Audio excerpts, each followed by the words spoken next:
ಕರಾವಳಿಯಲ್ಲಿ ಆರಂಭವಾದ ಹಿಜಾಬ್ ವಿವಾದ ರಾಷ್ಟ್ರೀಯ ಅಂತಾರಾಷ್ಟ್ರೀಯ ಮಟ್ಟದಲ್ಲಿ ಸುದ್ದಿ ಮಾಡಿದೆ. ಈ ಕುರಿತು ಹೈಕೋರ್ಟ್ ಮಧ್ಯಂತರ ಆದೇಶವನ್ನ ನೀಡಿದ್ದು ಅಂತಿಮ ತೀರ್ಮಾನ ಬರಲು ಇನ್ನೂ ಬಾಕಿ ಇದೆ. ಪ್ರಕರಣ ಹೀಗಿರುವಾಗಲೇ ಇದುವರೆಗೆ ಸೈಲೆಂಟ್ ಆಗಿದ್ದ ಜಿಲ್ಲೆಯ ಇತರ ಕಾಲೇಜುಗಳಿಗೂ ಹಿಜಾಬ್ ವಿವಾದ ಕಾಲಿಡುವ ಸಾಧ್ಯತೆಗಳು ದಟ್ಟವಾಗುತ್ತಿದೆ.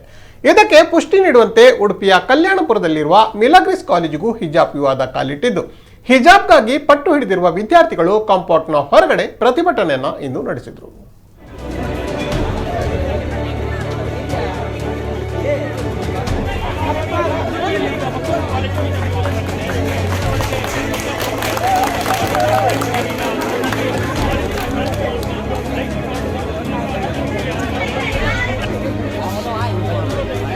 ನಮ್ಮ ಕುಡ್ಲ ಈಗ ಎಲ್ಲ ಡಿಜಿಟಲ್ ಪ್ಲಾಟ್ಫಾರ್ಮ್ಗಳಲ್ಲೂ ಲಭ್ಯ. ಕ್ಷಣ ಕ್ಷಣದ ಅಪ್ಡೇಟ್ಗಳಿಗಾಗಿ ಸಬ್ಸ್ಕ್ರೈಬ್ ಮಾಡಿ ನಮ್ಮ ಕುಡ್ಲ 24/7. ಫೇಸ್ಬುಕ್, ಟ್ವಿಟರ್ ಹಾಗೂ ಇನ್ಸ್ಟಾಗ್ರಾಂ ಪೇಜ್ಗಳನ್ನ ಲೈಕ್ ಮಾಡಿ, ಫಾಲೋ ಮಾಡಿ. ನೇರ ಪ್ರಸಾರ, ಮನೋರಂಜನೆ ಹಾಗೂ ಸುದ್ದಿಗಾಗಿ ನಮ್ಮ ಕುಡ್ಲ ಆಪ್ ಡೌನ್ಲೋಡ್ ಮಾಡಿ. ನಮ್ಮ ಕುಡ್ಲ 24/7 ಇದು ವಿಶ್ವಾಸದ ಪ್ರತಿಬಿಂಬ.